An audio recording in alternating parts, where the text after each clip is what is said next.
I don't know how to say it. I don't know the words to use to tell you to buy this book. But you should buy this book. It's a good fucking book. Hello. Welcome to I Read This Book with Chris. With me. I'm Chris. Today we will be discussing The Ugly Little Boy. This is the novel by Isaac Asimov and Robert Silverberg. A short story was originally published in 1958 by Isaac Asimov. It was written, Robert Silverberg took the short story, turned it into a novel. So that's what we'll be discussing today. And while discussing The Ugly Little Boy, I'll be drinking some hot cocoa. It is, as of recording, snowing outside. It is May, and just a few days ago, it was very, very hot. And now, there's snow. I don't think it's going to last very long, but there's over 2 inches where I'm at right now. So, time for some hot cocoa.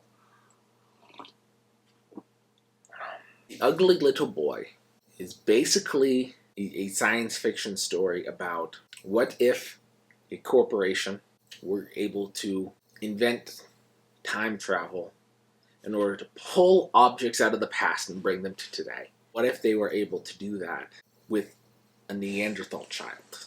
The story follows the entire experiment of bringing Timmy, a Neanderthal boy, from 40,000 years from the past into the modern time until they sent him back. That's what it's about, but it's way more than that. The story follows Edith Fellows, who was hired on as a nurse to look after Timmy the Neanderthal. She's a nurse who has worked many years.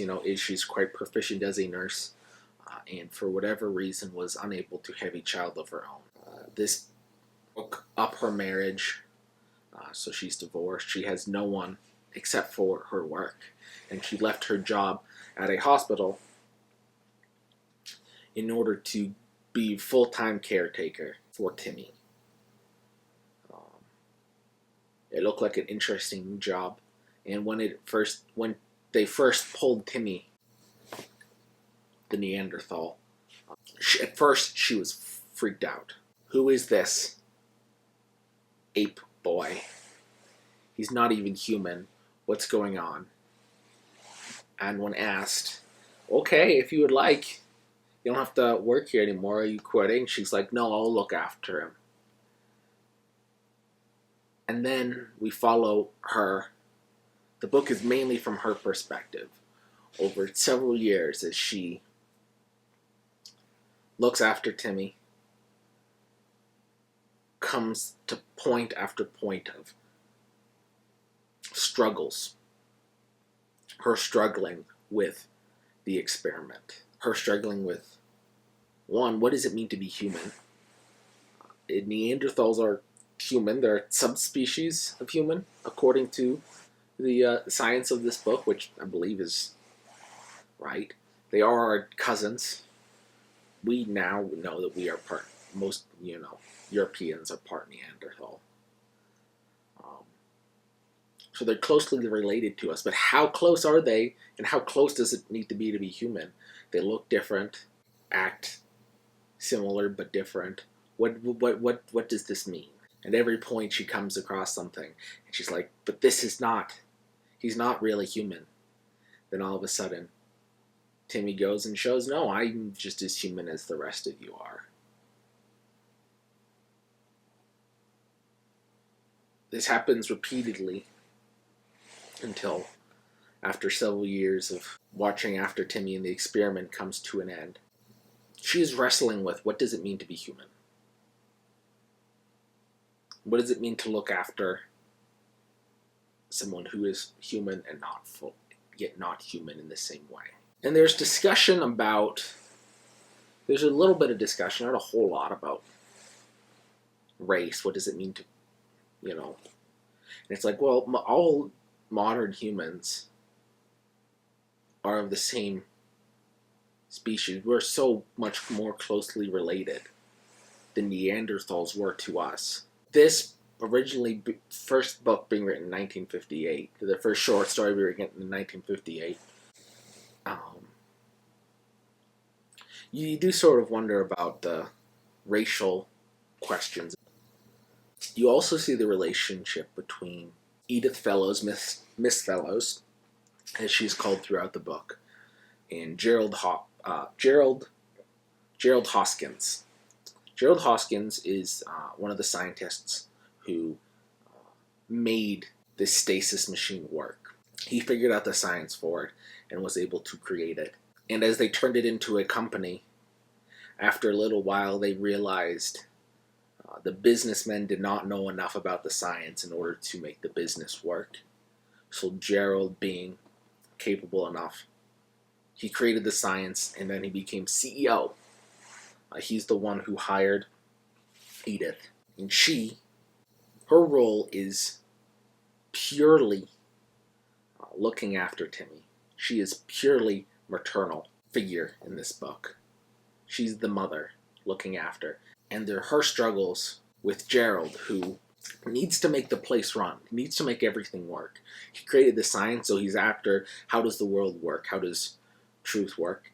He's running the business, he needs to make sure they get enough money, and they're constantly butting heads over some little things and some bigger things, but working together in order to try to make sure it all works. Let's take a step back. The way this technology works, this technology which Stasis Technologies is running, is it's a stasis machine. It can pull things out of the past and bring it to the present, but it doesn't actually work like that. It can pull something out of the past and creates its own little universe, which we in the present can walk into and do scientific experiments and interact with. However,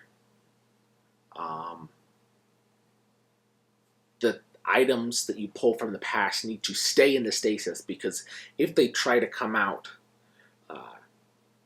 balance of the equilibrium doesn't work out, and the stasis field needs a lot of energy in order to keep everything running. And if this energy balance is messed up, the stasis field breaks, and everything in the stasis field is sent back to the original time that the item was taken out of. So this whole time, over the several years with this experiment, Timmy is kept in this stasis field, the size of an apartment, basically. And the book begins and ends with Miss Fellows trying to sneak Timmy out, because the experiment has come to the end, and they are going to close the stasis field, which will send Timmy back 40,000 years ago. Except Timmy has spent several years in our modern time. He was plucked out. Is it even possible that he will find his tribe? And if he does find his tribe, is he going to be accepted by them? He spent so much time, does he still have the skills necessary in order to survive 40,000 years ago? This fellow thinks it's a death trap, and tries to sneak him out any cost possible. While trying to sneak him out, she runs into Gerald, who says, "Sorry, this is the way this experiment always was going to have to be. It was always going to end with us sending him back." So Edith, Miss Fellows, breaks the stasis field, sending her and Timmy back 40,000 years ago. That's how the book ends. 40,000 years in the past, Timmy reconnected with the tribe. I'm struggling to describe this book because not a whole lot really happens in it. There's the modern time with Miss Fellows and Timmy and Stasis Technologies and all that. And then cut throughout, we also see a little bit of the time in which in the tribe that Timmy was taken, as the Neanderthals are struggling, dealing with the other ones, which are modern humans. the people who would become us, our ancestors. And throughout both of these, not a whole lot happens. The pacing is very slow. The story is very slow. Yet, I think this is one of the best books I've read in a long time. There's no good guy and bad guy. There's no they're struggling with right and wrong, and you can see it from everyone's perspective and see what's going on here. And you know that what some people are doing are wrong, but given their scenario, and if you were in their place, you would probably do the same thing. You struggle with what does it mean to be what does it mean to be caring for a child and to be thinking about the best of a child versus a corporation. What does it mean for a corporation to be doing what it is trying to do to survive? Which sometimes means, and can mean, hurting people or doing things without thinking about the effect that it will have on people. But not only is it a question of are these corporations and these companies doing bad things, but also what about science? Is science seeking for the truth for how the world works, for how to be able to use and create new technologies without proper consideration of the ethics of the situation. People who are just striving for the next thing. And since the two main characters we follow are Gerald, who is the CEO, the businessman, and the scientist, and then Miss Fellows, who is the nurse, looking out for Timmy, looking out for the child. You see some sort of male-female conflict, but it's not as simple as men are heartless and thinking about the world and trying to be practical. That's not the way this works. This is always the plan, yada, yada, yada. And women always caring for the young, which is part of it. But it's like, it's not saying it's that simple, because there is Mannheim, who is a child's activist, who at first we see him through the eyes of the CEO, who is frustrated with him. Why are you coming in here trying to just stir up trouble? But then as you meet him, you realize he actually only cares about the well-being of the children. He is acting in the maternal role, even though he is a man. And with him, his partner, Veen, she also applied for the position of the nurse for the Neanderthal that Miss Fellows got. And you see her as ruthless.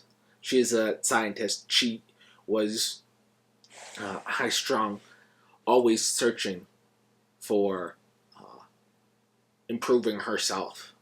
And when she didn't get the role, you see her as trying to step in. Well, if I could not be part of this experiment in that way, I can come in this other way and ruin things. And her, this heartless, self-interested nurse and scientist, teaming up with child's right activists, are both coming in trying to question what's going on with this experiment, this Timmy experiment. Is it right? And it's saying it's not. I don't know. I feel like this book, I think it's weird. It's weird for me, being a guy who reads a lot of pulp science fiction, who reads a lot of genre fiction that was written quickly, to pick up a piece like this that could... I would not be surprised if this book won awards. Like real awards. This book is actually quite fucking good. But I don't know how to say, I don't know what to say. I don't know how to say it. The writing is great. I picked it up and I could not stop. I don't like slow books. I don't like books where nothing happens. And I picked it up and I read through this book a lot quicker than I've read through a lot of books recently. This book brushes by lots of ideas. Some for a few pages or a few sentences. And it just moves on. It's not trying to solve things. The Ugly Little Boy is a good book. Pick it up. I would pick it up. If you watch this, I would suggest you order it online. There's lots of copies. It's relatively cheap. The concept is great. Isaac Asimov does a great job coming up with great concepts that are complex and deep and not simple, that you just wrestle with.